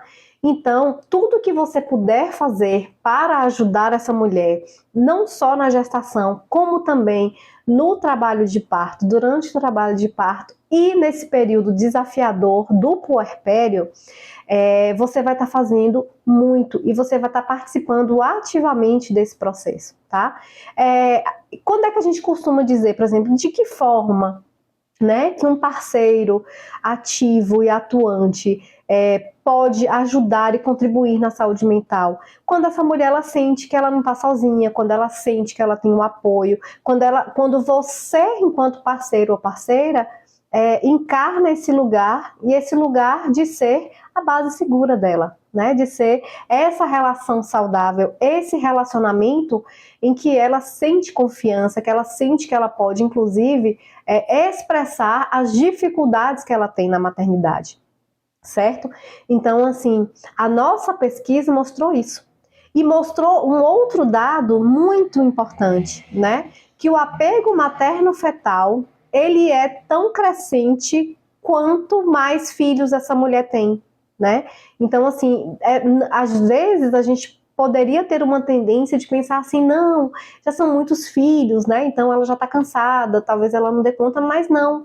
A pesquisa mostrou o contrário, né? Mulheres que já tinham mais de um filho tiveram pontuações, scores muito elevados na escala de apego materno-fetal, tá certo? Então, assim, o fato de ter muitos filhos não impede e não interfere na manifestação desse apego materno-fetal, tá?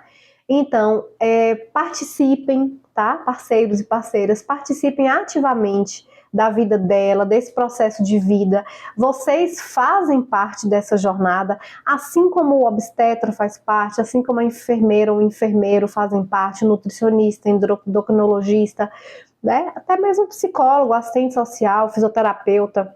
Da mesma forma como toda essa equipe faz parte, vocês fazem parte ainda mais, tá?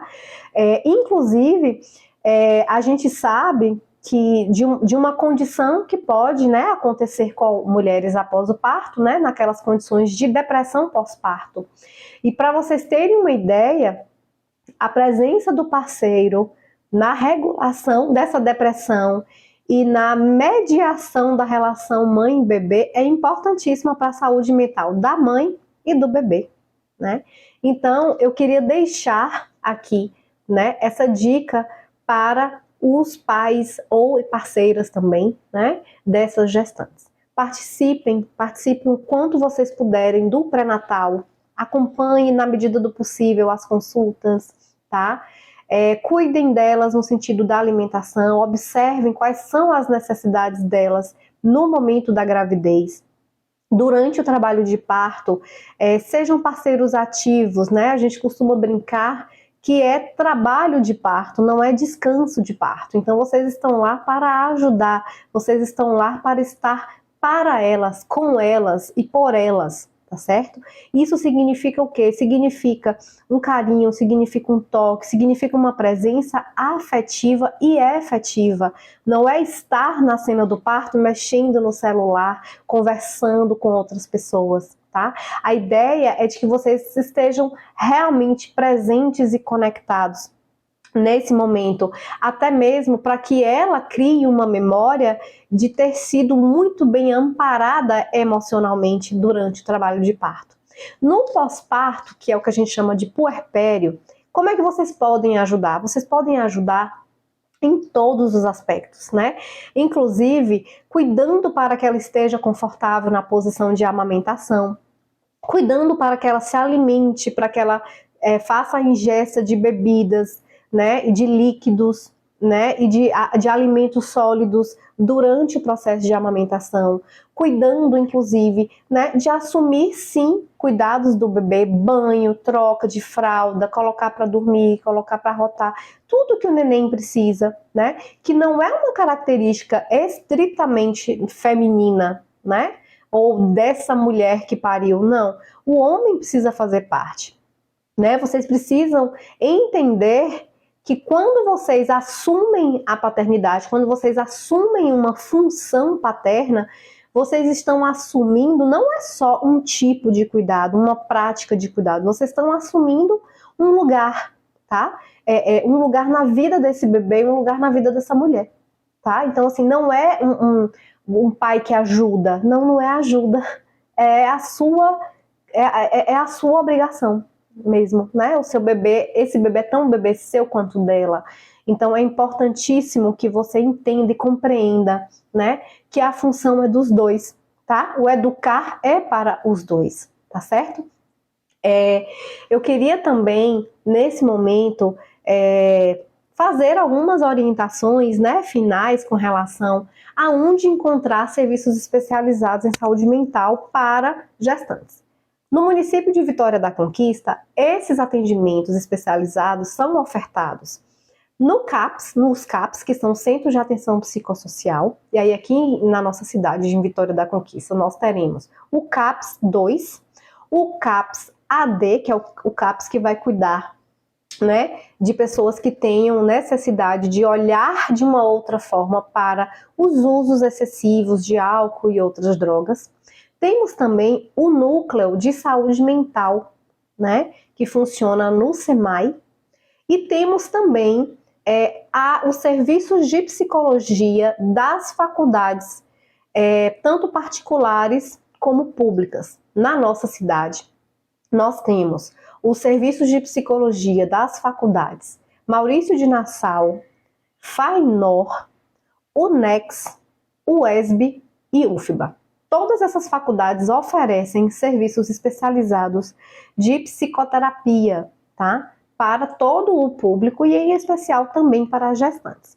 No caso de você ser uma gestante de alto risco, no Hospital Exaú Matos você vai contar com um serviço de psicologia especializado na perinatalidade, certo? Então, dentro do programa, né, de assistência ao pré-natal de alto risco, insere-se também o que nós chamamos de psicologia perinatal e de pré-natal psicológico, tá? Então, o pré-natal psicológico, ele vem associado, ele integra as ações de cuidado com essa gestante, né? E que está ali associado também, tá? Ao pré-natal obstétrico, né? Então, ali você vai cuidar tanto do seu neném, tanto da sua saúde, quanto da sua saúde emocional, e com foco também, inclusive, né? Na sua saúde integral, né? Para que você consiga receber e cuidar bem do seu bebê, tá? O pré-natal psicológico tem também como função, como objetivo, a prevenção, né, da depressão pós-parto e a prevenção de outros sofrimentos, né, da mãe no exercício da sua maternidade. Sabemos que o exercício da maternidade é lindíssimo, é belíssimo, é uma jornada incrível, mas também é uma jornada muito desafiadora e que exige muito das mulheres, tá? Então, com esse vídeo, eu quero agradecer, inclusive, né, a todas vocês que participaram da pesquisa, agradecer enormemente à instituição, ao Hospital Esaú Matos, que tão bem acolheu essa pesquisa, e dizer que a gente gosta e a gente quer trabalhar para que isso aconteça, né?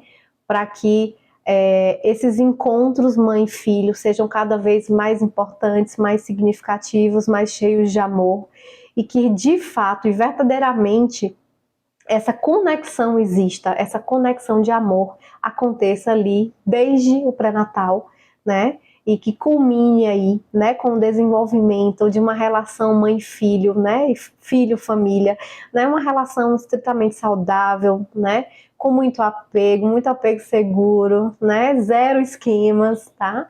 Para que as pessoas consigam, né, ser muito, muito felizes, né, em seus processos de vida. Existe um obstetra francês chamado Michel Odin, e eu sempre cito essa fala do Michel Odin com relação a esse processo de transição para a parentalidade, né? Esse momento de gestação, parto e pós-parto. E na frase dele diz o seguinte, né? Para mudar o mundo é preciso mudar a forma de nascer. Então não tem como a gente pensar um mundo melhor, uma humanidade melhor, se a gente não cuidar das nossas relações, se a gente não cuidar das nossas conexões mais íntimas com as pessoas que a gente ama, né? Então, o amor é importante, né? O amor importa muito, gente, muito, muito mais do que a gente imagina, né? Se for para falar sobre isso, né, a gente precisaria gravar um vídeo super longo, né, explicando, né, de uma forma até bem científica por que o amor é importante, né? Então, para mudar o mundo é preciso sim mudar a forma de nascer, e com essa frase, né, e com uma música da Flávia Venceslau, eu te desejo, né, eu quero encerrar esse vídeo e desejar para você que está grávida e que está me assistindo, né, que a sua vivência de maternidade seja maravilhosa, seja incrível e seja de muito crescimento, tá? E que você possa fazer uma experiência muito profunda da mulher potente que você vai se tornar, né? Assim que você começar a exercer, né, essa função materna. Para você que é pai, para você que é família, o que eu quero deixar de recado é assim: aproveite, participe o máximo que você puder, porque é uma fase muito importante na chegada de um filho, e da mesma forma como a gente arruma a nossa casa quando a gente vai receber uma visita, a gente precisa arrumar a nossa vida para receber um filho também, tá? Eu faço meus, assim, né, os versos da Flávia Venceslau, que canta, né? E esse é o meu desejo, né, para vocês. Como mãe singela a te orientar, eu te desejo mais que 1000 amigos. A poesia que todo poeta esperou. Coração de menino cheio de esperança, voz de pai amigo e olhar de avô, né? E aí com esses versos eu encerro, né, esse vídeo e espero isso daí, né? Que tenhamos coração de menino cheio de esperança, voz de amigo, né? Voz de pai amigo e olhar de um avô, tá certo? Muito obrigada, e qualquer, necessidade, pode entrar em contato com o telefone que nós vamos deixar aqui no vídeo para vocês e o nosso contato também.